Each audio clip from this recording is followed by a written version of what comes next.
மாண்புமிகு தமிழ்நாடு முதலமைச்சர் திரு மு.க. ஸ்டாலின் அவர்களுக்கும், பன்னாட்டின் பதிப்பகம் சான்றோர் அனைவருக்கும் என் அன்பான வணக்கங்கள்.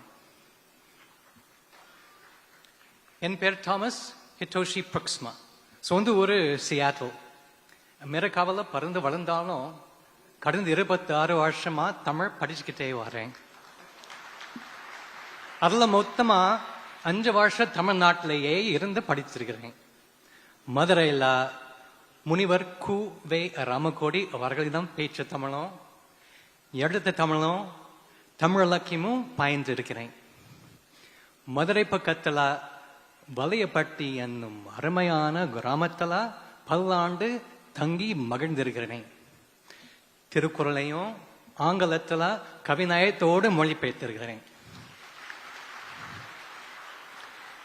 இதனால உலகம் முழுக்க எல்லாருக்கும் நான் தெரிஞ்சவன் ஆயிருக்கேன். திருக்குறள் தான் இந்த பெருங்கதவை திறந்து வைத்துள்ளது. சொல்வன்மை என்னும் அதிகாரத்தில் விரைந்த தொழில் கேட்கும் ஞானம் நெருந்தினித சொல்லுதல் வல்லர் பெறின் என்று அருமையா பாடி உள்ளார் Thiruvalluvar. In my English translation of this verse from the Tirukkural, in the chapter on strength in speech, Tiruvallur says, and I think this is particularly fitting for this extraordinary book fair, when one attains sweetness and order in words, the world rushes to listen.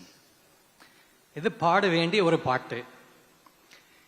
விரைந்த தொழில் கேட்கும் ஞானம் நிறைந்தனிது சொல்லுதல் வல்லார் பெறின். விரைந்த தொழில் கேட்கும் ஞானம் நிறைந்தனிது நிறைந்தனிது நிறைந்தனிது சொல்லுதல் வல்லார் பெறின். When one attains sweetness and order in words, the world rushes to listen. When one attains sweetness and order in words, the world rushes, the world rushes, the world rushes